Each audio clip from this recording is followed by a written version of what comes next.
Well, Fiesta extra thin with skin to skin raw feel. So I'm talking about Fiesta condoms, okay? Fiesta dotted. If you want it rough and fun. I don't know, Cyril. Which one? I don't know if you guys you rough and fun, rough and smooth. No, rough and fun, please. I beg you. Rough and fun. Or Fiesta extra thin with skin to skin feel. That's skin a raw to skin. Is that what you recommend? Skin to skin. Yes, skin to skin. Skin Yeah, to skin. I don't know. Miss G, are you Skin a skin to skin Why person? did they say the condom is female? No, it's. I mean, the recipient of the condom, the recipient, the end user of the condom. In this case, end user. You're not really like the person who's going to use it from the production. I think she the spotted beneficiary. I think she spotted on a very important conversation because these days we don't see female condoms in town. Oh, it's there. It's actually asked. It's not there as much as the male condoms. It's not there as much as the male condoms. Like when you walk into your pharmacy, yeah. Do you prefer? That means that he's a frequent. No. Oh no. You see, he says when you walk. Not to say we have a guest in our midst. We have a guest, but we're going to come to the guest shortly. We are enjoying the conversation. We are You know what? He didn't say. I hear when you. He said when you walk, so he's certain that when he walks into the pharmacy. No. When I go to buy my but G, are you? Would you prefer a female Fiesta condom? That level, whether they are preferring or not. I'm not preferring anymore.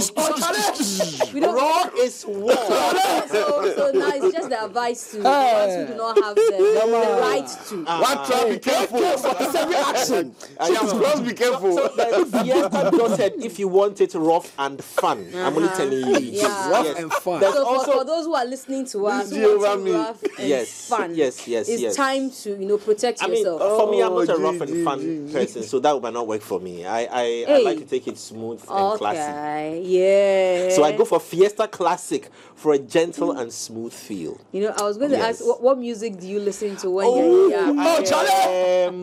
Ricky, are you sure you're on course? No, that cannot be for classic. It's for the rough and the rough riders. Yeah, rough now riders. and they are tearing super. Yes. I think Black Host is for classic people. Really? Yeah. No. Just imagine listening to what Black Jay's Cherry. He's in between rough, sexy, No. classy. But Missy, why have you changed the tonation of your you are? Because I'm enjoying. She said she's enjoying the conversation. You are channeling your inner Akuma Mama Zimbi. So imagine listening to Black Cherry's Soldier using a Fiesta Classic for a gentle and smooth feel, and making love to the one you love. It's morning radio. You know what was coming to my mind? I was thinking of. We are in India. Please. I was thinking of the Strokes as it related to the song. Yeah, people are listening to us globally. Did they come? Can you imagine the Strokes as the rhythm of the song? Soldier. I can tell you that the folks in the PCR are excited. They come. That's not all though. See why Fiesta Dumso. Let him say something. That is his. Fiesta Dumso for a playful glow in the dark experience. That's for those who can't find it. Zero. It looks like that one is the condom has got GPS coordinates. Yeah. It can locate. Yes. So why are you busy on your phone? Yes. He's like finding the right nothing song. you they read for them, my brother. Nothing you they read. I'm watching an overweight dog lose weight. Then there's Fiesta Strawberry and Fiesta Fruity for a sweet scented fun. For a sweet scented fun, you understand? And then there's also Fiesta Vibe with vibrating ring to rock her world. Oh, Charlie! Oh, I finished. Rock my body. Shout out to Rihanna. That one you have to play Rihanna's song. Yeah. Rock my body. Yeah. And to share the fun with friends, choose Fiesta Party Pack. Hey. Say it like us we are here. So that one you have to play. How does that work? That one you have to play. We are going for. It's a Friday night. It's a party pack. Yeah. So we go. Do you want to know something frightening? I get Oh, it. Charlie. I get it though. So like you're going to maybe a partner. Yeah. friends. So like Jay and partner, you partner, me, my partner, she her partner. Swingers. No. So like we go. sing the go. I don't Sing think the that's go. what it is. I think it's if you were, let's say, going on like a trip with a bunch of friends, you would buy the pack and No, then no, no, no, split we it. won't take that You guys one. are a bit too So we controversial. finish dinner. We have some drinks. I'm like, oh, tell the guys I bought a box for everybody. Can you imagine? No, what I think they're saying is like us in this. No. Maybe us in this room. We decide that all of us want to, my goodness. then I give you, then I give you, I give you. Then we lock the door and then we all. So, No, anyways, it's very grab important. your favorite Fiesta condom from any pharmacy, chemical shop, or mart near you. With Fiesta, she go want more. Oh. Yes, She she wants go more. want Shout out to more. Aputus, man. Oh wow! Like I mean, I know, right? this She wants more. this has been the best morning. You know, Yeah, Casey and for Aputus those is who are Saturday. You the Casa Code boss. No, that's Aputus. No. That's the guy who was in our bullshit. Aputus, you have to come and tell us what that means up to now. But anyway, so now it's time to introduce, since the party, the conversation, the orgy conversation is going to get bigger. Abba. Hey, is that where we are? No, she's I'm even just frightened. being. I'm just You're being even frightened. I'm just You're not. I'm just Oh, being okay. what do you call it? So You're getting because used to it. the Great. conversation orgy is going to get bigger and greater, I need to introduce our guests, our experts, who are here to delve deeper into the conversation. Our seasoned experts. Our seasoned experts Evergreen. to delve deeper into the conversation because they have a very good understanding of what we are about to discuss and experience. Oh, Charlie. Oh, Charlie. Because when we are done, you go want more. Oh, Charlie. Oh, Charlie. Amen. Amen. Seven down. Yes. Also, yes. Pono. Also. Charlie Treasure and Gigi Collection. Yes. We are at the alpha hour Also. of the show. We've reached the alpha. No, alpha is a word that defines Hour is a word. First, right? Yes. Yeah, we are the done first the hour. alpha of the No, we are the first hour of the big conversation. We are the alpha hour of the big conversation. Yes. Madam say behave yourself. Yes, and we are sitting in the form of a ring. Hey. And it's glowing at the edges of the ring. No, he can misbehave because he has fears. Anyway, let's get serious now. So, yesterday we started a conversation with regards to the hospitality industry in Ghana.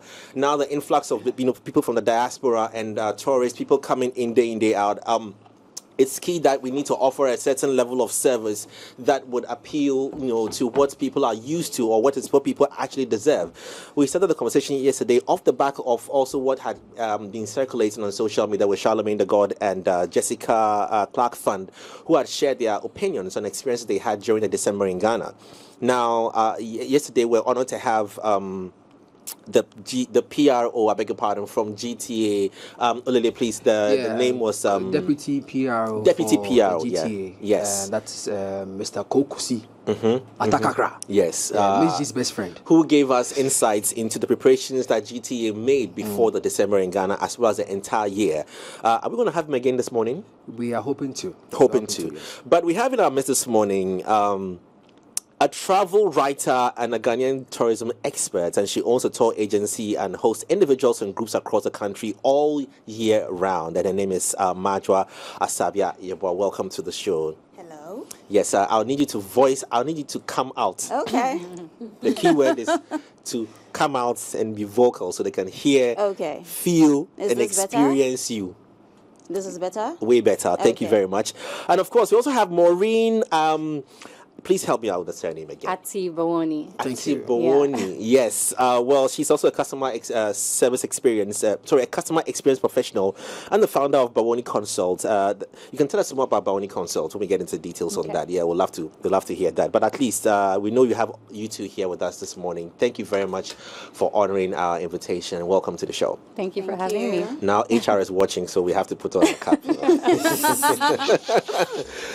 Where do we even start this from? Sorry, I'm in in a different space now. Ulele, please help me out. You better come on, bro. You better You come on, worked bro. yourself up. Yeah, maybe we can kick off with your experiences, personal experiences and your opinions in the entire December and GH package, that Ghana presented to the world. And then we can look at the areas where we can chop it up and look at our flaws and where we can, glue them back and then make it a better area, hospitality area that we can all enjoy its benefits. So let me start off with you. Okay. So, I mean, for me, Mm-hmm. I feel like I outgrew the Dirty December a few years ago, but I When you kind say of Dirty December, the event that the event. So, no, I mean all- the whole experience or like okay. all the events that happen. Okay. It's a bit too chaotic for me, but I do Interesting. watch from the background. I have friends that are very involved in it, have events. And I mean, I went to a few events. I went to Polo Beach once, and How was it? It was wonderful. So I went earlier on. It wasn't as busy. I enjoyed the fact it wasn't too crowded. But for me, one of the main issues that I have with the whole December and all the events that they have is like safety. I feel like it gets too chaotic. I don't necessarily see that there are any contingency plans if something goes wrong, which is why I just avoid them. And we saw what happened with, I think it was Afro Nation. Mm-hmm. The event And had to be it's cut, yeah. unfortunate because every year it gets more and more intense. And I think that, the authorities and the regulatory boards need to do more about ensuring that if someone has an event, there are certain things that they have to follow, standard operating procedures to protect the people that are going to the events, but also to protect what we're trying to build in Ghana in terms of tourism and hospitality. So that's just my views in terms of December in Ghana. But for you to say you possibly or you are outgrowing, the December, I think we're hitting the peak of this. Or we haven't even hit the peak We yet. have not. We haven't. just And I touched the think surface. what we would need is more diversity in terms of what we offer. So not everyone wants to go to a concert. Not everyone wants to be in a bar. Not everyone wants to be out late until 6 in the morning.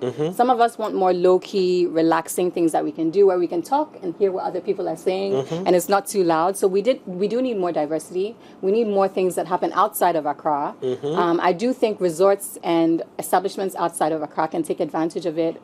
Get shuttle buses to get people from, Accra Mall to their different locations so people don't have to think about driving, or people can travel in groups and set up different entertainment hotspots in different areas of the country. So that's what I would want to see when it comes to tourism in December. Exciting. Actually, it's dovetails into something Cyril said, that possibly it's music is what we are selling biggest, but we haven't realized that it's music. We're talking about not just tourism in the globe, the bigger tourism conversation. Maybe just music we should be looking at, but we'll come to that detail. Let me come to you, Majwa. Okay, so Your dirty December.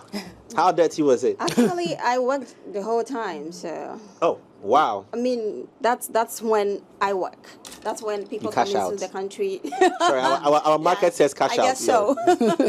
So it was work, sleep. I didn't go anywhere. What work here? Detail it for us. So tours, a lot of tours.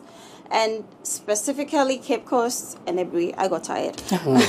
Wow. Because I think I was ranting about this the other day. People don't want to do anything beyond going to the castle or going to Aburi. And it's not as if we don't have the options. We do. We have options. I personally have tours all the way to the north. Nobody wants to go outside Accra. Everything is so centered, they don't want to leave the city. Even Cape Coast is always like, how long are we going to be there? Can I still go out in the evening? So there's a lot we can do. I don't even want to go into the... What were the reasons why, I beg your pardon, what were the reasons why people were just, focusing on these two areas you mentioned, Aburi and... I think it's also about what they hear before they come into town. So let's say, if you Google Ghana right now, things to do in Ghana, Cape Coast is like on the top of it. It is, and it's an important site. I understand that. But there's more. I mean, I don't wanna stay on toes here. There's nothing at the gardens. I'm Is it sorry. because you There's feel really maybe nothing the at the other... gardens? I don't know why everybody wants to go there, but they want to go though. So we take them because we're trying to make money. So, and it's not like we don't have the options. We do have. Aburi has like 4 different waterfalls alone. Wow. Yeah. Yeah, there's a Bosumasi waterfall. There's so many I've things been to there. do there. Yeah. Wow. But it's so everybody comes to Accra to chill, so they don't really want to see. I didn't have a single tour to the Volta region this December. And I was disappointed because there's a lot to do and see. So much. Let me chip this. So, do you think this who do we blame, quote unquote, for this? Do we blame ourselves for centering everything here, or we blame the people? I think it goes back to what she was saying, that we have to focus on creating events outside the city that would motivate. If we have an event somewhere on the Keita Beach where you include, say, one day tour of some of the sites, right? That makes sense, right? You know what I mean? When you say event, like a big event, like say an Afro Challenge, Wilderland, you know what I mean? It's a beach. Right. And there's a lot of resorts in Keita alone that can host at least 500 people if they wanted to. Right. There's so many things they can do outside Accra, but everything is so central. And people come for these festivals. We understand that. Right. But it doesn't have to be so... Everything is in the city. And then everything just becomes one way. I was picking people up from the club straight to tours because they couldn't even get back to their hotel rooms to change. Wow. I know. Polo Beach Club, I was there like 3 times. We go wait for people with the bus.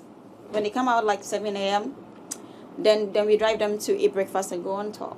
Wow. That was how much. That's crazy. Yeah, I know. So we need to do, and I don't even want to talk about how we need to improve the sites. I'm not even gonna. We need to go there. No, I think because that is such a big problem. I have been known essentially to make a lot of controversial because they're like, that's your business. Yeah. No, I know. They're like, you're in the business. You're not supposed to say that.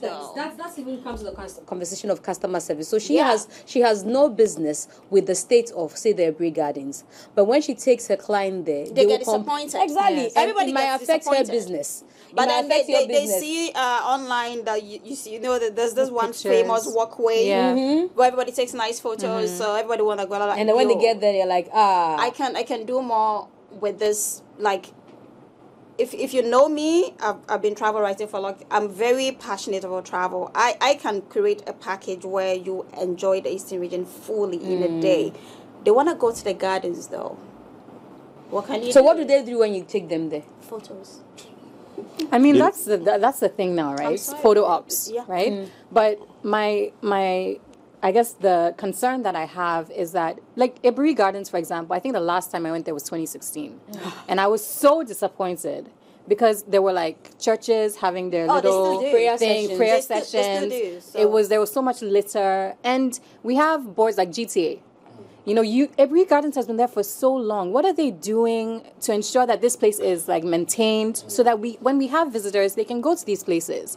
And I wouldn't want to hold brief for GTA, but let me just chip this in as just for extra knowledge that, you know, sometimes a lot of these sites are not owned by government or owned by any government agency. Some are private, some are owned by chiefs and all that. If there was a restaurant that was cooking bad food, no, hold on. Even though they don't own the restaurant, I'm just saying, as the body, they would intervene. I'm just saying that because I've experienced, DVLA doesn't own our cars, but if we misbehave, hold on, intervene. Hold on, I can cite 1,000 experiences for you that I've had because of the travel experience that I've had within the country. And I'm just saying, I'm not holding brief like at my first tip. I'm not holding brief for GTA. Then put what it I'm down. saying is that what I I'm just asking because that's the hold on, I'm answering the question. place. I'm not done. I can't answer. I can't finish until you hear my answer. It will help you. Yeah. I'm saying that a lot of the sites I visited were owned, held, managed by chiefs and the community, and all that. And some of these conversations, they'll tell you that it's very, very difficult sometimes when both parties have to sit down and come to certain consensus and agreement because from historical backgrounds to it's a chain of muddy, not even political, muddy, historical, tribal beliefs, religion, spirits. It's a lot of things. So sometimes you want to touch certain things, people come with different views about it. And we have experienced this thing several times. I'll tell you what, we went all the way to Likpe in the Volta region, a place called the 6 Caves of Likpe. I keep saying this. Where? The cats have spoken though. You're welcome for you to do. We'll get bury him. I will make one call. No, when I say the cats, I mean no, we are on a Gen Z station, so I'm just saying like soon as a dog. I mean I get it. Like my dog just spoke, my cat just spoke. You know? I get it. What do they do? Like my G. Okay, my G. Yo, my homie. My bra. Yeah, so like I'm saying, when we went to Likpe, I thought it was Lipe. I've been saying Lipe all these years. So when we went there, this is a beautiful, there are 6 caves that you're going to go through in the mountain, around the mountain, within the mountain and all. It's a lovely experience, but it's very dangerous, and there were no rails or nothing to help you walk around. It's very, very dangerous. So we're asking that, so why haven't, it looks very deserted, and it's exactly, the guy was telling me that, look, you can't just come and take over. It's a lot of history in this place, and efforts have been made, but unfortunately, predecessors and even look at, let me bring it down to road construction. Even in some central parts of the city, they are constructing roads, and the people that are not allowing the roads to pass there because of this and that and that and that. So you can imagine with tourism as well. And some of the reasons that we face, I'm not saying for Aburi in particular, but I'm saying some of the reasons. We're even lucky to see Aburi where it is and how it is like. You understand? We are even lucky to see it as it is. Go down to Obusumase, not far from the gardens. You should go. It's a beautiful experience, but dare touch it.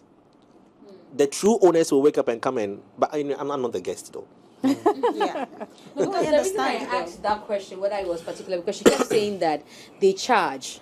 So I'm wondering where this money is going to. I shared a story where I was traveling to the Volta region. And my shock was that I got down to take a picture at the Adomi Bridge, and I was issued a receipt. They charged me for taking a picture at the Adomi Bridge, and I saw with my phone, with professional, which camera, so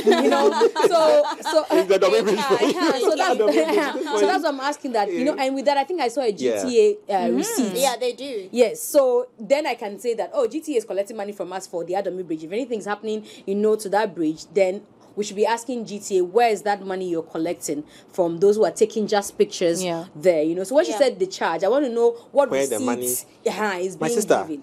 when I brother sees my sister, you understand where it's coming from. They gave me a receipt book at the place. They gave me a receipt, and they were gonna charge me, and I said, wait, this receipt looks like it's been lying down in this place for centuries. And I was even worried if the money was really going to go to GTA. But should we be worried about that? We should. But what I'm saying is, like, it shouldn't even be a thought that crosses our mind. Like, we should really have faith in the fact that these bodies, because the reason why I bring up GTA is because before you can even open a hospitality establishment, there's certain certifications that you have to get. That's what Bijou was saying yesterday. So they have access to all this information. So I don't feel like we should be making all these excuses, because as long as you're operating and collecting money, you have an understanding that people are coming there to enjoy these different locations. Again, I'm not holding brief. I go to... Then put it down. This is Imo. I'm not holding brief. Put it down. Put the brief down. The big tree. The biggest tree in West Africa. The one in Oda. The one in Oda. Go there. I went there on a Saturday and a Sunday. 2 days. Day one. And I'm sorry to say this, let me choke them. Day one, you have to go 2 days. There's a kiosk. I suppose they take money before they walk into the tree. So I didn't get receipts. I asked the guy, he says it's not available now. So let's go there and come. We got there, and I kept on asking so this money that you are taking from us, where is it going to go to? Say those things that we also work here. This is how this is our livelihood, stuff like that. And again to say that the authorities must possibly put people in place 24/7 who are licensed and registered with them to monitor some of these things.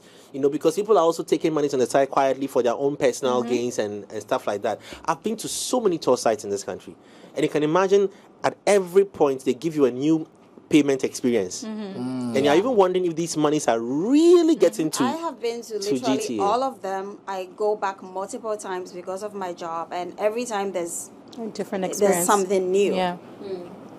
All the time. Maybe it's because of what you yourself, you answered the thing. You said some of these structures, they are not owned by these government agencies. So if somebody is working for a private property owner, there's a different approach to it. That's why I keep saying that when these receipts are given, what is written on the receipt? So if it's J and Sons Resort or whatever, what's it called? Adolf's Resort. If it's your place, and I don't expect you to behave in the same manner that GTA will I'll expect GTA to behave. Again, like she said, and I kept asking yesterday, who gives them the license to operate? Who is checking their operation to know that this operation is in line with, they keep saying, the standards? You understand? So that the customer experience will be as tailored as the standard they keep preaching.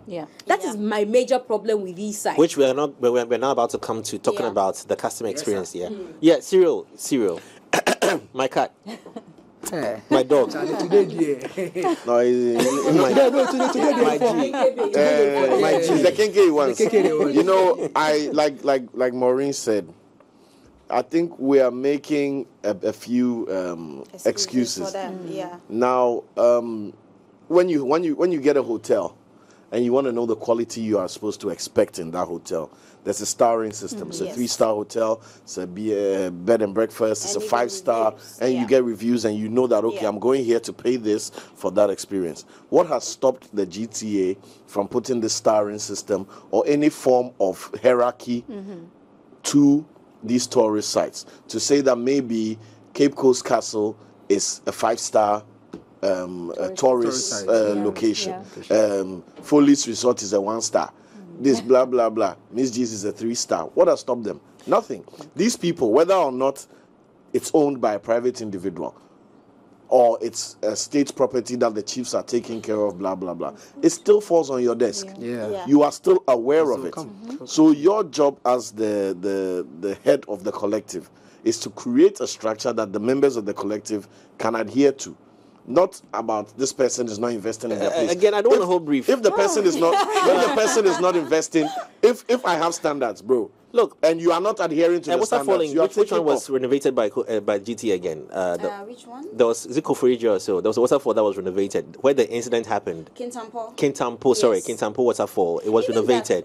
Elmina Castle, I think Cape Coast is going. You see what you said? When the incident happened, there are times when I'm driving people to a place, I have to literally force them to use washrooms at filling stations, because when we get there is no. When my minister said that they're going to convert the toll booths into washrooms, we came to pass things. It is so bad. I mean that on a journey, like I don't work for the minister. You just chipped in that. So on a journey to where you're going to stop at the toll booth. So when I get to the destination, when I'm going to Sugar I should keep it till I get to another. Don't you know that when you drink water in Accra, you urinate in Kintampo? Please. So we always have to make accommodations, right? To like I always have to make sure my people are comfortable. So I make all these accommodations. So now you have to paddy literally everybody en route. You know what I mean? Ask the ladies to please change in the bus, etc. Because you know there's no changing room there, and it's a waterfall. They have to swim. You have to literally force people to carry water on all. You know, this is why I don't go anywhere. There's nothing over there, right? You know, pay the locals to have somebody with a backpack carrying water. That is how we always have to make accommodations to make sure that you are providing your customers the best experience, even though everything else is working against you. So you actually need the institution's help. Yes. That's what I mean. Something as simple as a tack shop to sell water, snacks. Something as simple as a changing room. That is but do you think that this must all fall on even if it's not going to be their cost? I beg to differ. You see, they do. They are charging for it. What is that money being used No, please hold on. You see, when you say they are charging for it, you guys are making it. Hold on. No, but you guys are making it. Hold on. Can I not hold brief? Can I not hold brief? No, I have partly been in your shoes, so I share what you're saying. What I'm saying is that let's not act as if they are charging 50 cedis, 49 cedis is going into GTA's pocket. See, that's what we are saying. Let's not make it look like the amount of money that is being. Yesterday we are hearing a lot about the deputy PR talking about we standard. We are in collaboration with this. We will check the standards of operation and all of that. Except the standard of operation is limited to Accra. Or is limited to places here. Even Accra. Well, so I didn't finish my point. I want him to finish. Before you even go on to that point, for me, it is dead on arrival. Because if you're charging me for an experience, I should be able to have the experience that I've paid for. Yeah. You don't have any excuse after taking my money that I take my money. Look at how embarrassing this. And if a tourist comes and goes to sit on an international media and says they went to a resort here and they couldn't change, we'll say, why are they talking about us like that? We take offense to that. There's also the fact that everything moves slowly outside Accra. Everything. if you sit in a restaurant anywhere outside Accra, it's not. I mean, that's a Like- whole different conversation. But I think it's like- just to tack on to what you said, if the GTA is giving licenses, right, there should be a basic standard, like basic amenities, right? So if you're giving these licenses out, then you should say, okay, you should have changing rooms, you should have clean bathrooms. But the question I want to ask you, are you aware if GTA has licensed some of these places that we are highlighting, if they are licensed to operate under Why are they GTA, allowed or to open no, the door? hold on, or you know what happens? Sometimes it just might be a place that might have a certain natural whatever, and people want to go and see there. That doesn't necessarily mean that it's a licensed. Do you also make inquiries to find out if this place I'm going to is under GTA's watch? Okay, so I would just Because like to I don't say- want us to speculate and put everything We're under not- okay, so GTA we're and not- say that let's- it's let's GTA. take the Because there are locations that 1,001 that sites in don't have Ghana. The licenses. How okay? do we know? The licenses, like if you have a ticket, Yeah. it should say on it that it's If you have a ticket if to you get paid, if you have to pay for something, you get a receipt. But Usually Jay, it doesn't indicates. that also But what about the ones that actually have the license? Can we say for sure that they all have bathrooms and changing no, rooms? so hold or the on. Basic amenities? For example, let's take Kakum. Okay, no. Kakum is private, right? Yeah, it's private. It's- It is yeah, private. it is. It is private. Yeah, it is private. I They know. actually Kakum increased their National rates Park. recently. And It's- GTA doesn't have No, any it's a kind private. of It's that. private owned. Kakum National It Park. is private owned. Wow. Unless you No, but record I'm this and go saying and play that- later, and then I'm they say it's not private. No, Then I you think that catch at me. this But it's point- private. I made inquiries, and I was told it is not. It might be a partnership, but it's private. It's not Exactly, under. that's It's what not. I'm It's not saying. under If- Parks and Gardens. If I don't know the Actually, details. I it's know license. It Kakum is is not private. being managed by a government agency. It's a private firm. But who is giving them the license to operate? Even What if I it's am private? saying is that the levies that are charged, possibly, and I stand to be corrected, and I'm not speaking for government, but I'm saying that the levies that are charged on these things, let's be real, it is now that we are facing a certain influx I stand to be corrected again, influx of foreigners, that we can now probably start looking at revenues and channel. But I'm wondering, these monies you think we receive over the years, are they going to be enough to be able to take care of the places that people visit? Let's take some of the sites. You mentioned Aburi. There's Obosoma. In fact, let's go to Kwewu. There's the Bruku Rock. Yeah. It's a tourist attraction area, but it is not a place that you can see has been developed for tourists to go there. No, It's there, and I give an example. So if you decide to take tourists to the place, is there a communication between your agency and GTA to say, I'm taking people to this place?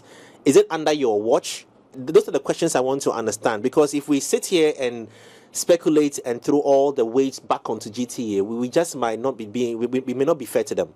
That's what I just feel. I get your point. I do. You know, But I feel like maybe they should be regulating these places too. Yeah, if but people are going there.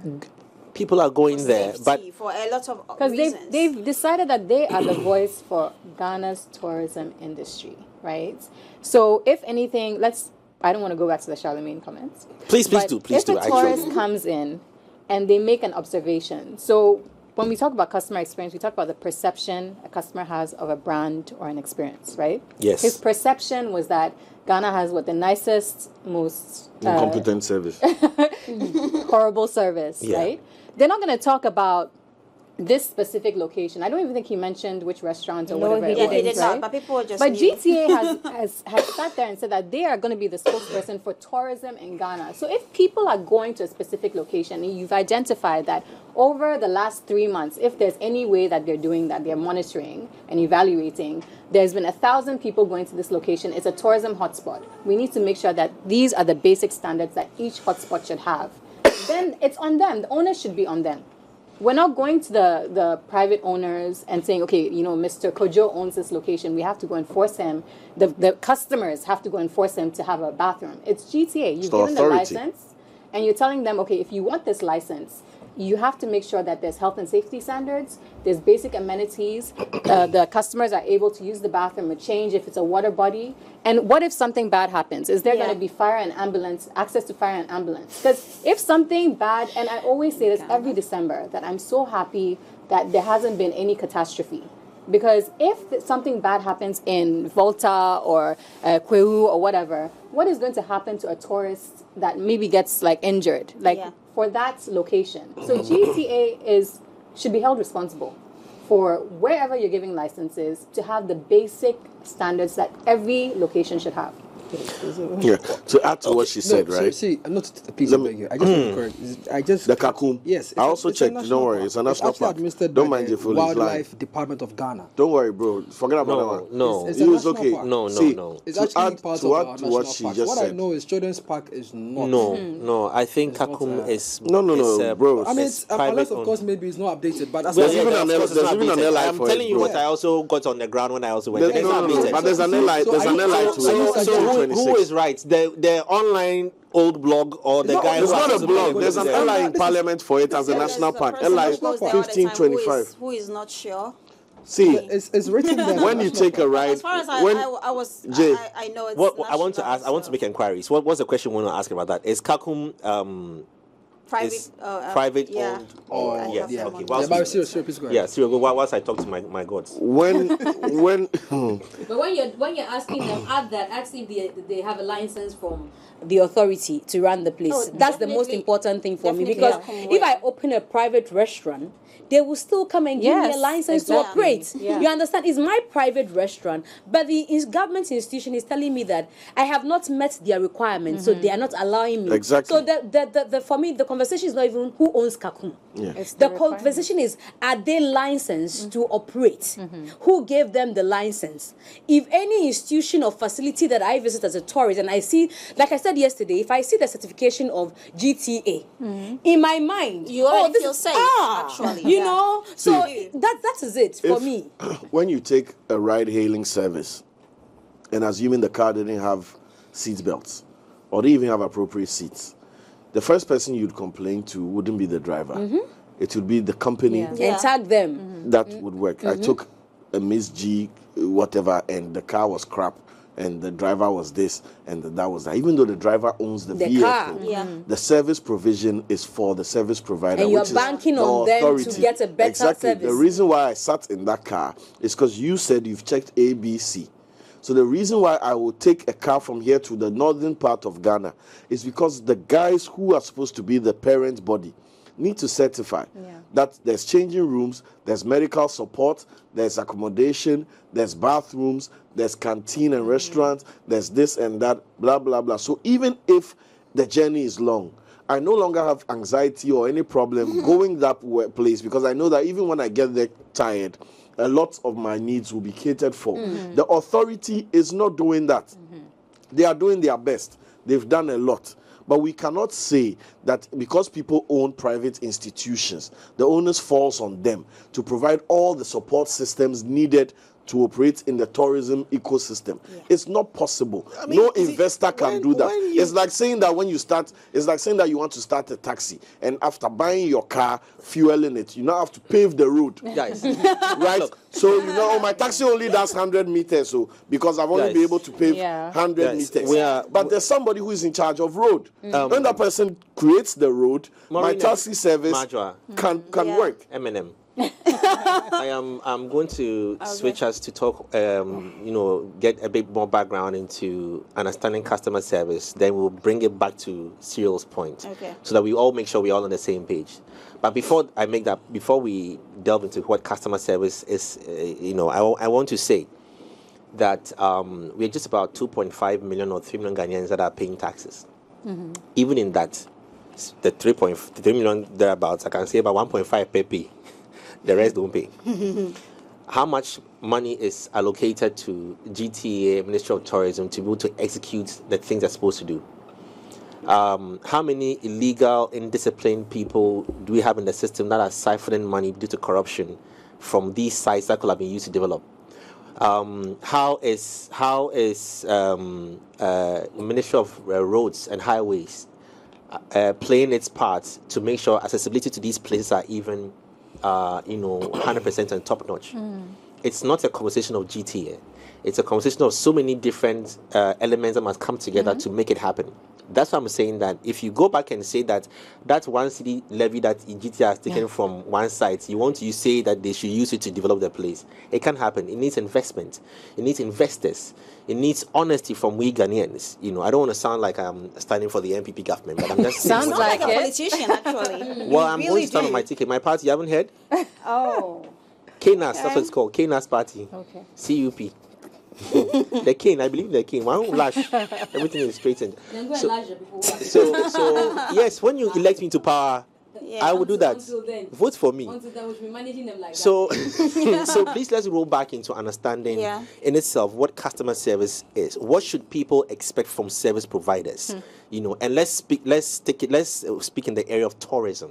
Now that people are coming into the country. So let me start off with you, Madra, or let me throw to Maureen. Yes, she's a customer service expert. I like that. Like, don't ask me math questions. So are you saying what do the diasporans or the tourists, what should they expect, or what should any customer expect? Yeah. All right. So I'll just start with the basics. Customer service is the supports that you provide customers before, during, and after a transaction. Okay. What I do is customer experience, which is the perception a customer has of the brand on the end-to-end journey. Okay. So when I started, I was focusing on customer service, but I realized things like if you call a business, you see their number online, you call them, they don't pick up. Or when they pick up, they don't know how to answer the phone or to give you the information that you provided. And I was like, no, we need a holistic approach to the issues that we're having in Ghana.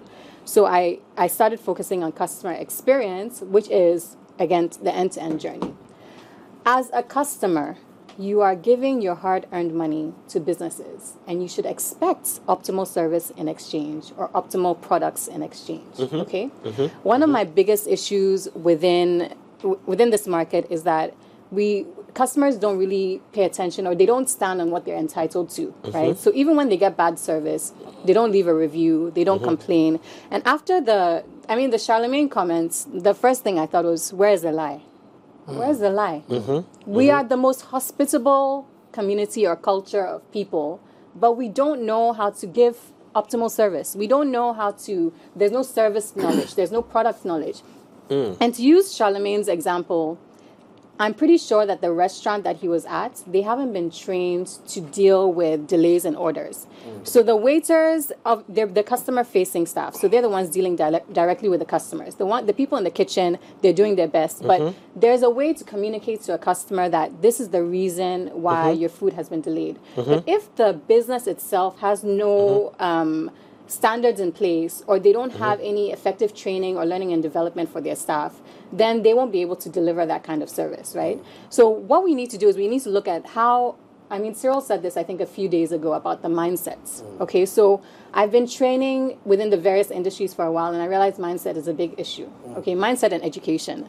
The barriers start from the education because we're not taught to critically think. Okay, so if there's a problem, what are the possible solutions? So now we see Ministry of Education is now coming into play in tourism. It's the truth, though. It's the truth. We see. Yeah, the other day I was reading an article on BBC about how employable are our youth. Like, what skills do they have? How prepared are they for the workforce or to be in a workplace?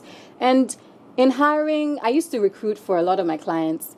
Let me tell you, it's not easy. It is very difficult because a lot of people will have the basics or what's needed on their CV, but when you sit in front of them and you ask them very specific questions about how would you deal with this situation, they don't know how to articulate that. And if they can't articulate that, when they're in that situation, they won't be able to deliver, right? So I think when it comes to customer service, what we need to really do is take a step back and ask ourselves, what are the barriers that we're facing right now that are leading to this? It's a rampant problem. It's systemic. It's in every single industry. The banking industry, customer service is bad. The healthcare industry, customer service is bad. Retail, hospitality, everywhere. It's horrible.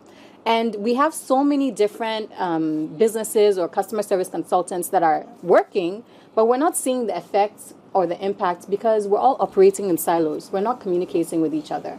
The pie is very big. Okay, so like sometimes in Ghana, everyone wants to get all the jobs and they don't want to share it. But the pie is massive. There's so much work that needs to be done.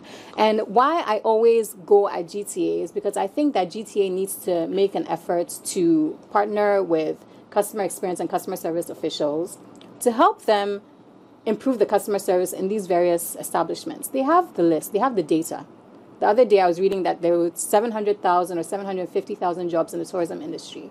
We have so many unemployed youth. Why isn't there an institution where waiters and servers can go and be trained effectively before they go and work in these different restaurants or establishments, or managers can be trained effectively so that they can deliver an optimal customer experience? We don't have that.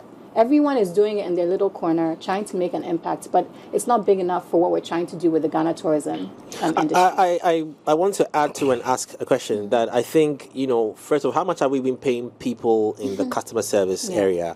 Is it motivating enough for you to want to hold on and deal with some customer who's... No, it's not. So it goes back to HR as well, so our hiring practices. So this is why I was recruiting for some of my clients, because, if you compare customer service reps in the West to Ghana, you find that the level of education is higher.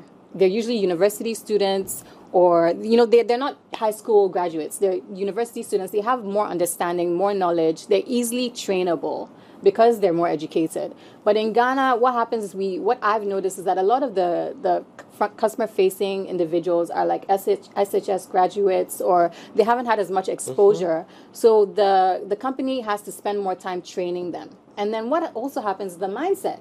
So there's a high employee turnover. So when there's a high employee turnover, businesses don't want to invest because they don't know if that employee is going to be there in 6 months. Yeah. And that has been a challenge over the past 5-6 years that I've been doing it. And what I've been trying to get businesses to understand is that rather than focusing on the employee, focus on your structures. Okay? So if you have a structure where you have a learning and development pathway for all employees and you have all your resources in-house, whether the employees leave or not, you have what you need to train new employees as they come, right? So you don't have that gap. And that's why it's like a vicious cycle. If you only focus on the fact that they're going to leave, they're not going to train them, right? They don't want to invest. Wow. I mean, you've opened our eyes to. Yeah. So let me ask that for you who's in this space, what are you doing, to change this narrative in your own small way? Yeah. So when I started, again, I said I was only in customer service, right? So I spent, I think, probably 2 years educating business owners on what customer experience is and why they need to make a shift to taking a holistic view on the experience that they're providing. So making sure that digital marketing platforms are accurate, all the information that they have online is accurate, making sure that they have standard operating procedures. So a lot of businesses don't have that. We develop them in-house for our clients. So we do it for restaurants, we've done it for healthcare. We also do what we call mystery shopping. And with mystery shopping, it's a tool that we use for clients to be able to identify the gaps in the experience that they're delivering, right? So from a customer's perspective. So one of our clients has about 15 different locations in Accra and Tema. And because they have so many locations, they're unable to really see whether the different locations are meeting the standards that they're trying to set. So we send our mystery shoppers every month. They're trained based on the specifications for that client to assess whether they're delivering the service at the standard that they want. And then we give them reports. We found cases of thefts. We found cases of people just kind of, what upselling is, where they want to meet a certain revenue target. Right. They force Ghanaian customers to purchase, like they'll say, for example, you have to purchase these two things together. That's the only way we sell it. Right. But that's just so that they can meet their targets. Right. So you need to have, and we've just created these tools, right? So in December, we launched a restaurant server handbook. And one thing that I've noticed over the last few years is that businesses will scramble to try and train their staff just before December. Yeah. But you should be training your staff all through the year. So I get inundated. September to December, I literally don't sleep because it's training. But a one-off training is not going to be effective. And also December, the pressure on your employees is extreme. So if you're not training them consistently through the year, then it's not second nature. They'll be frazzled, So we've created resources that are available on our website. They're affordable. So rather than having us come in and do the training, you get the affordable training resources, and then you can train your staff. You have your managers train your staff. If your managers are incapable of training, we'll train your managers so that they can continue to train your staff. But you have the resources. So if people leave, the employees will leave. That is going to happen. But you have they're evergreen. So for as long as you use them, they're in there. It's part of your business structure. Is this training expensive? I will say that when we do the live trainings, It can be pricey based on how big the group is. And again, one training is not enough, right? So it's an investment. That's what I always tell my clients, that you're investing into your business. The same way you write a business plan and you have your vision and your mission, you should also have your customer experience vision, your goals and your objectives, right? So if every year you're saying that you want to increase your customer base by 50%, what are you going to do that? You need a strategy. You need the right people on your team, okay? So, I mean, depending on the size of your business, it can be expensive, but the resources are affordable. It's a one-off payment, and you have them for as long as you use them. Yeah. So, with you, Marjoa, what are some of the experiences on customer service that you, because you also engage people, not necessarily the customer, but I mean other vendors and to the places you go to. What is a realistic situation like in Ghana and Peyo, where you've actually... So, I mean, for me and most other operators I know, I think we always make up the rules as we go. Like, whatever makes my clients happy. And it's always even different for every group. Like, there's a group where this works for, that this doesn't work for. Is it frustrating? It is frustrating. It is very... You always have to find ways, like, there's always that one thing you have to do. And remember, you're not just doing it by yourself. So you do everything right, and then there's other... It can be the sites, it can be a driver, it can be the restaurant you're taking them to eat at lunch. Like, every other thing can frustrate you. So you always have to make sure that every day you're making something work in your own way. I don't know how to word it properly. Like, you always have to find your way around that your the system, work around the system. Yeah. Literally tip people even for doing their jobs, just so they can do their jobs better. Wow, so that your customers will have a good experience despite. Do you have customers come back to tell you that maybe they've had like what Charlemagne the God did, like, you know? I mean, usually, I think, luckily for us tour operators, so when you take people out, they understand that your work was basically curating it, putting everything together. Kakum not doing their job is not really your problem. Like, it's not really your responsibility, more or less. I mean, they don't actually blame you directly for most of these things. So if you do everything right, curating it, organizing, making sure people have all the information they need before going on a trip, what to pack, what not to pack, what to wear, etc., then they are okay with your services. I mean, they're not going to be okay with the fact that maybe the bike broke down when you're on a quad bike or etc., but they don't blame you directly. So luckily for us, we get to not feel all that heat. But so that's what I said. So because things don't always work out the way they're supposed to, you always have to make sure that from the minute you pick people out from the hotels to the minute you bring them back, you are making their experience worthwhile. From the food to the bus ride, it being comfortable to everything. So I have a question though. Yeah. As a tour operator, do you give feedback to, I'm guessing for some places it's impossible to give feedback, but when you can give feedback, do you give feedback to the businesses? Actually, I fight them. Okay. All right. Me, I fight them because my reputation is always is like, I have, thank God, I have 5-star reviews literally all across the board. So I'm not trying to fuck up my I'm sorry. It's fine. Excuse me. I'm not trying to mess up my reputation by you not doing your job. Right. So everybody that works with me know. I have just a team of 2. Everybody knows. Marjoa says we are leaving at 9. We are leaving at 9. We don't care. We have to wait for the client till 12. We are there at 9. If I tell you I'm bringing a group at 12 to eat, it's 12. Unless I call you and be like, hey, we are running late. We'll be there at 12:30. You know, so I fight them. Yeah. I always make sure they are doing their jobs. Cause the reason why I ask this is because I find that sometimes businesses generally don't care about the experience the customer has. So after the Charlemagne, while it was going on, the discussion about the Charlemagne stuff on Twitter, I reached out to one of the brands that was consistently mentioned in the tweets. Yeah. So I actually reached out to them directly and I was like, do you know that there's a lot of negative comments about experiences customers have had with your brand happening on Twitter and on social media? And the person that responded was like, let me go and check, or can you send me the tweets? And I said, ma'am, I cannot send you the tweets. There are so many tweets, okay? And there's a tool that we call social listening, right? Yeah. Even if you outsource your social media to a third party, they should be social listening for you, so that if anyone mentions your brand, you get that information. Yeah. A lot of businesses don't do that. So I was like, no, just go on Twitter, search for Buka. Oops. Search for them. But it's public It knowledge. was Buka. Yeah. Yeah, it was Buka, actually. And I don't know. We all know already. Don't worry, feel free. I said, I don't know if Charlemagne mentioned that, but I was talking about the fact that comments were being made. So anyways, I guess they went and they looked and they're like, you know what, we can't respond to all of the comments. And I said, that's understandable. But join the conversation. Yeah. Let people know that, yes, you actually are like one of the pioneering restaurants. Everyone wants to come to Buka when they come to Ghana. And we recommend and you want to show time, that you care what the experience your customers are having. And she's like, well, we do have these, these. I was like, what feedback systems do you have in place? And she said, okay, they have a QR code on their tables. And I was like, that's something that you could mention.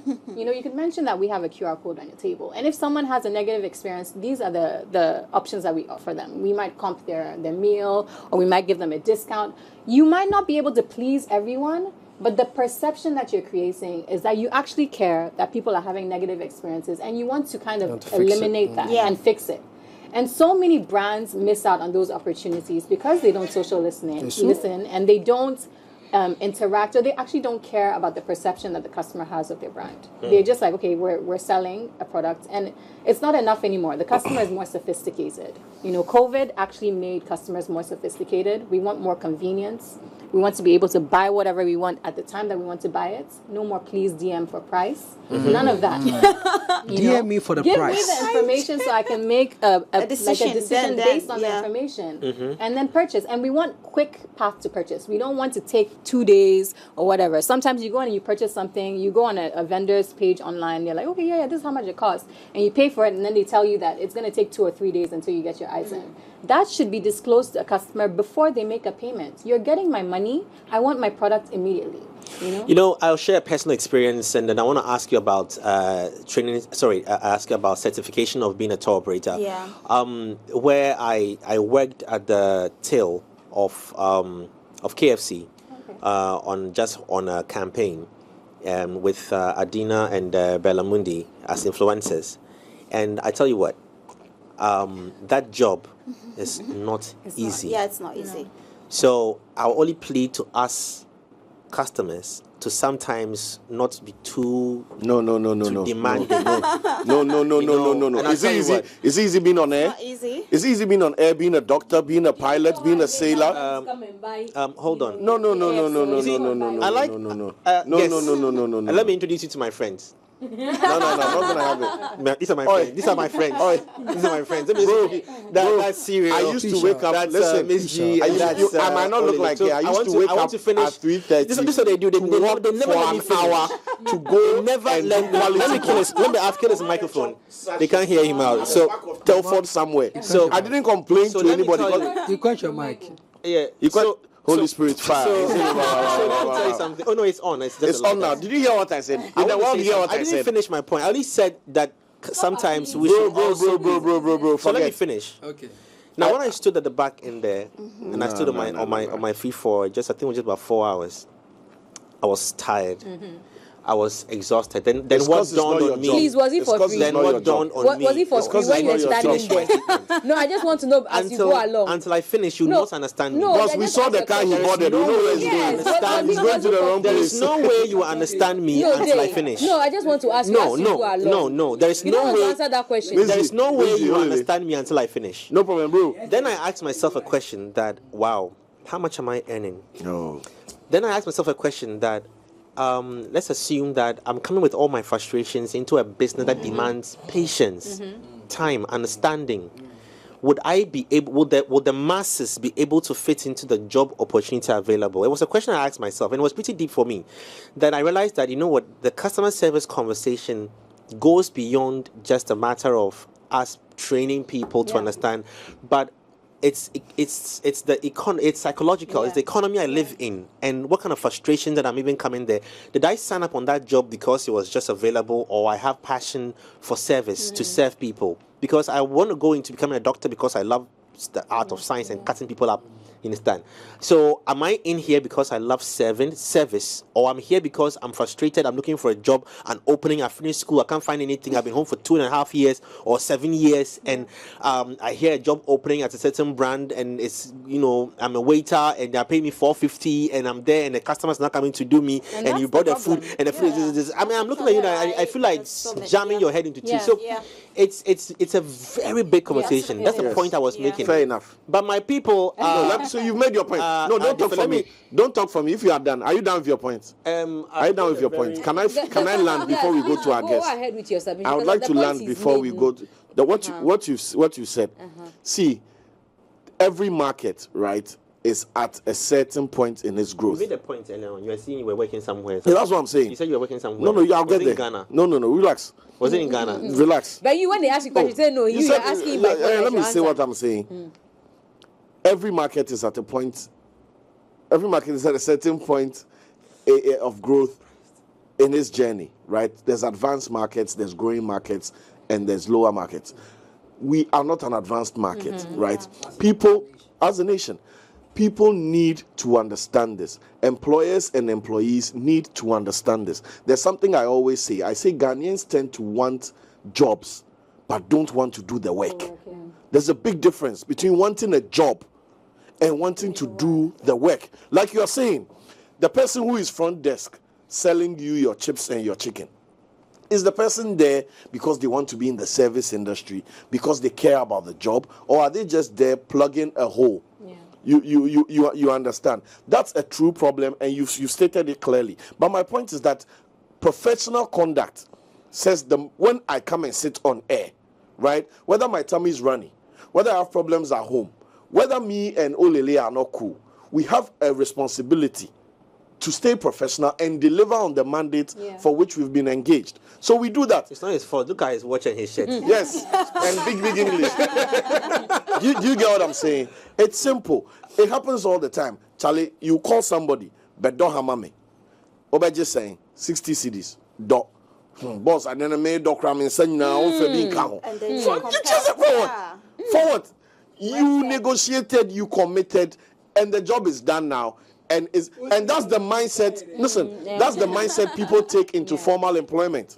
At the point of desperation, when they want something, right, they'll commit to everything. So you have to stand there. It's 8-hour shifts. You'll be serving people, children, mothers, follies, Miss G's, chicken. This is hot. You do oh mayor. Until they have 3 days into the job, and now now we bought some pet chips or no casacra to turn and found boss.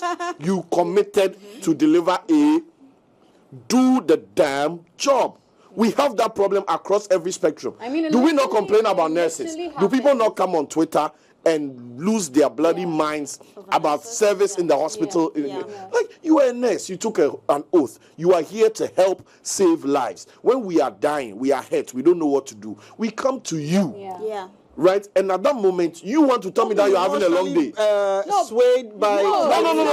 Listen, imagine being in an accident, right? I cannot give all the stories I have. But imagine being in an accident and being rushed to a big hospital. And the person who is supposed to receive you at the hospital is more frustrated than you who have blood on your clothes. Just say, it's not compute. No, I'm not fighting the nurses. I'm saying that. I'm not talking about nurses.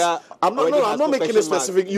I just took it from KFC to nursing for you to see that there's a thread that runs through all these situations. And that thread is that when we commit to jobs. I did not say KFC staff. Let's not. No, not KFC. You said you were. I didn't say that. Point. No, you see, no. I didn't make a reference to KFC staff. I said my made a point. reference to you. I said me. When I stood there, I sort of put myself in the shoes, and I realized something, that until you are there, those things become things that are forces that are fighting you. That's the point I was making. So let me come back to I just wanted to it's ask like any other job, because of the examples you guys gave. Yes. I want to ask both guests that how does our culture influence meet with this hospitality and customer That's service just all I was saying. That's where you're going? That's where I was going to. I told you that you took the wrong car. No, That's why I said the car you take, you don't go we reach have a there. few minutes, How but does let's. the Ghanaian culture influence hospitality and customer I service? It's not our think thing, from the customer experience standpoint, and then going into train and interacting with people. Initially, I thought it would be easier, but it's actually not. And it goes back to this point, right? It's like the mindset. People go into work because they want a means to an end, and not necessarily because they want to give a good service. There are people that love working with people. So, like, when I deal with some of my clients and they're hiring people, I ask them, like, do you feel like this person is, like, friendly enough to deal with the ups and downs of dealing with people on a day? It's a skill to deal with people on a day-to-day basis, right? So when you're hiring, you have to take that into consideration, because as much as Ghanaians are so friendly, to be friendly 8 hours a day. Even people from all walks of life. When I go anywhere, when I say hello, and then I ask people, how are you doing? Because I think they seem so shocked, like that someone wants to ask them, how are they doing? But we're all human beings. The main thing is, yes, culture, there's like a mindset that needs to be shifted to a growth mindset. We don't have to be the way that we are. We can also learn new things, but we just have to be human, right? And hire people that or that can demonstrate that they like interacting with people. To get good customer service personnel. And I would say for business owners, invest in aptitude tests. Okay, so there are no right answers. There are people who have answers that are in alignment with your company culture. Right. People, like, if you can ask a question like admin stuff, and a customer comes in, do you leave the admin stuff and go and deal with the customer, or you continue with your task? Their answer can indicate the kind of mindset that they have. Okay. If the customer is first, they'll drop the admin stuff and go and deal with the customer. Right. If their mindset is, I just want to do my job, they'll stick with the admin stuff. Mind my business. Yes. So there's different tools that you can use. I don't think culture necessarily will impact the kind of customer service that you have because we're all friendly people in Ghana. But it's more so hiring the right people for the jobs and understanding and identifying what their incentive is, okay? Ghanaian youth need opportunities to grow. So that should be another thing that people need to focus on, because if they feel like it's just a means to an end, they're going to look for someone will come and offer them 50 cedis extra on top of their salary, and they will leave. Actually. Sorry, there's an update here. It is under Forestry Commission. It's a government agency. It's a government agency, yeah. When I lie to you, small, you're angry. No, I was When I lie to you, confused. small, you're angry. We can't play with you, cry. We can't play with you. Small lie, then you're angry. Okay. I just want to answer the question, right? Sorry, I think I lost. So basically, I was talking about the Ghanaian culture influence, in our. She's touched on the customer service, but I want to touch on the hospitality bit. But because you're also well traveled, help us, juxtapose the two regions, whether in Africa and outside Africa. What's the difference? Charlie, I've traveled Africa, pale. Okay. So okay, that's even better. That's even better. So within Ghana, people who come into our country between diasporans and then outside, and Ghanaians. yes. Actually, that's so Ghanaians clients tend to be more understanding of the facilities, of the challenges, and everything else. I mean, I don't treat anybody differently, but they tend to be like, if we are say we're going at 10 and people show up 10:30, like, Ghana man time, people are just okay with that. Others aren't, which so other Ghanaians? No, other national. Is it understanding or complacent? Okay, yeah. I think it's just like Jay Foley's. It's like line of we've gotten used thought. to We're it. like, okay, Exactly. so let's accept it that way. fine. Like she said, It's not Ghana man fine. time. It's So not like fine. before you say, have treated like this and I like think this, recently and, I just tweeted about the fact that people don't write Google reviews in Ghana, and true. it's not like they don't have a feedback. I have people call me on phone. I always share thank you notes after every trip. There's always a group chat for every trip. So after every trip, everybody shares the photos, videos. I send a thank you note to everybody and hope to see them again, etc. People talk to me feedback, but they are never going to write it. Yeah, that's the as a cultural Google thing, review, especially online, Ghanaians. Yeah. anywhere. Foreigners request for it. Yes. They ask you. Yeah, that's definitely a cultural thing. But is it not because we are either scared of being No, victimized? so if it's negative, yeah. they'll talk to you. Unless it's so extreme that they have to make everybody know, that this was a bad service. I need people to know. But and even if it was good, they just talk to you. Yeah, but I think the with the negative reviews, there's several reasons. So sometimes people are scared that, when they, let's say a restaurant, they go back to the restaurant, they're going to be treated differently. Yeah. Another reason is they think that it's not going to make a difference. And then Ghanaians, we like this thing where it's like, oh, we don't want to spoil someone's business, blah, blah, blah, blah. So we don't, but the negative reviews are what makes the changes, right? Because sometimes you have to put someone on blast for them to realize that, I need to sit up. I can't treat my customers this way.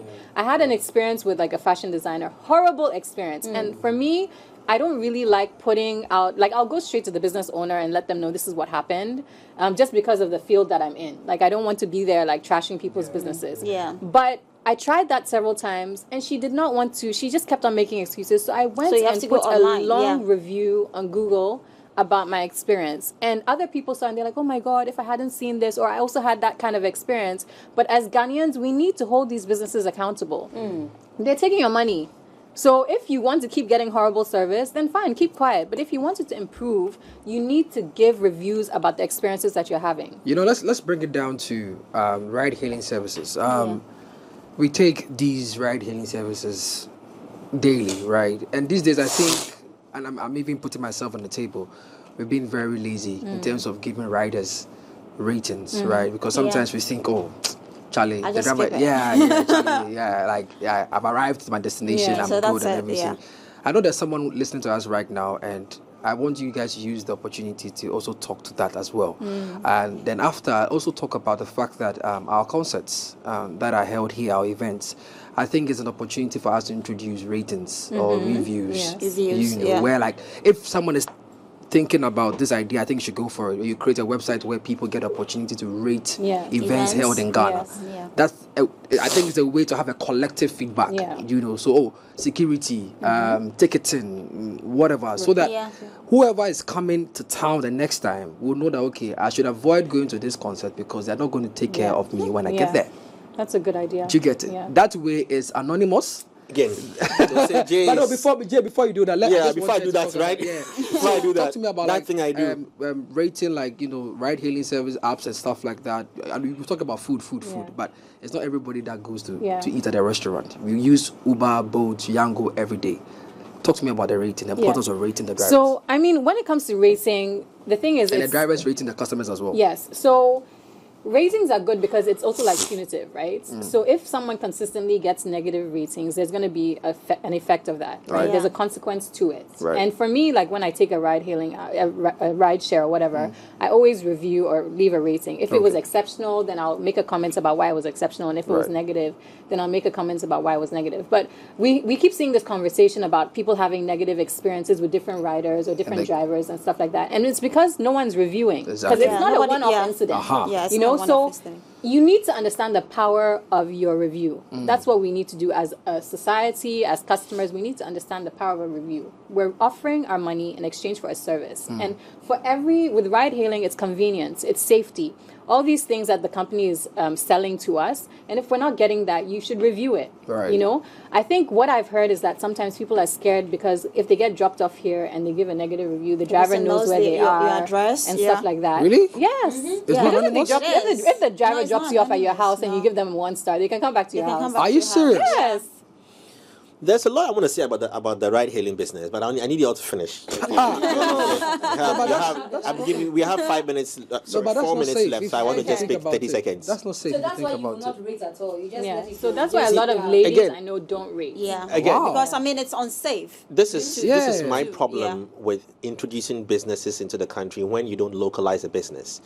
Because the concept of Airbnb and the concept of ride-hailing was designed by a certain market for a certain market. An advanced market and being implemented in a developing one. Yes.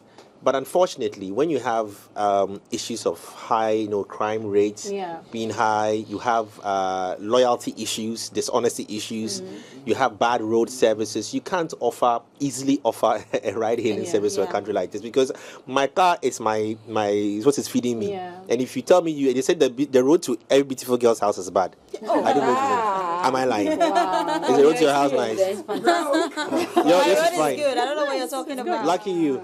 Yours is also fine. Good. Me, grandma road is good. Which Well, beautiful girls are you following? Oh, they say when you meet a girl in town, you like her, you ask her where she lives, she tells you, and she go and then drop her off. You will regret it.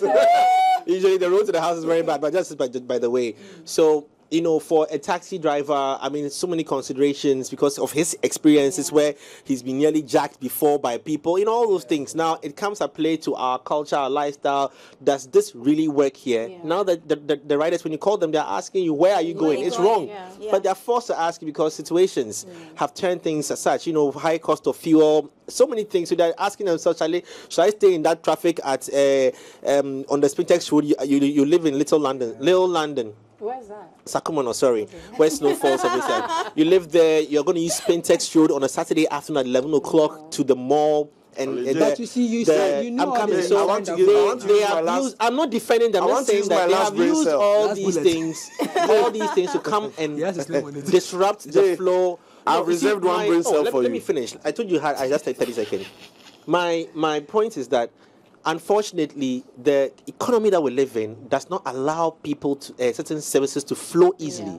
And people then define their own ways around it, and it disrupts the service. And that's the challenge we are in. Until we have good roads and all in the street lights and traffic signs are all working, we can't have a free flow of ride-hailing app. We will have these problems. So, bro, I'm done. The show has ended. should we delete Ghana? So we should delete Ghana. Is it? So we should delete Ghana. No, not that we should delete Ghana. We have to have a long way to localize. go. Yeah, we So if you do. ask me, Yango, Bolt, Uber, and all them have to now relook at how they're offering their services, because if not, it will, themselves don't even understand what they're saying. all these things You know, exactly. they just think they're just driving, see- but they don't understand that it's about convenience. Like I had to explain to How's a that driver KFC once came and started that it selling was jollof? about convenience. Ah. They don't understand the card trips, like paying by card is Yeah. convenience. Yeah. For them, it's an inconvenience. Yeah. They don't understand that they're trying to sell a service. They think Right. that they're doing us, the customers, favor, a favor. actually, yeah. So they need to also re-educate. Like it's a long process that has to be like. Into your final words each on the subject of hospitality and I would customer say service. if you're running a business, it doesn't matter whether it's hospitality or anything, retail, focus on being customer centric. I mean, put the customer first. That's it. What she said. So I mean, the system, everything doesn't work out the way it's supposed to do. So as a business owner, make sure that whatever service you're providing is always 5-star, regardless of all the inconsistencies and challenges around you. So yeah. Interesting. And we also want women to give 5-star services. When a man is asking for a what? number, when a man is asking for a number, you know, don't give 5-star reactions. Name is Jay. Take him off. We're out. And yes, GTA, sorry, not GTA, it's a Forestry Commission Forestry that Commission. owns, Wildlife manages, when I like to use one or people were angry. No, we were confused. Small lies. Because we know the truth, and then you were saying something different. That's- I was that's- so that's confused. what it likes But that's to I do. have how, always but that's known how in boys public, are. so I was That's A like, what boy it likes comes to you and tells you he has, but he doesn't have Jay, that's anything. another topic I for was another day. confused. On that note, Yapo. Jay, thank you so much for being here with us. We had an amazing time with you. And we're back here same time tomorrow. Miss G and Cyril, we are off to eat kinky and what? Cats. And cats.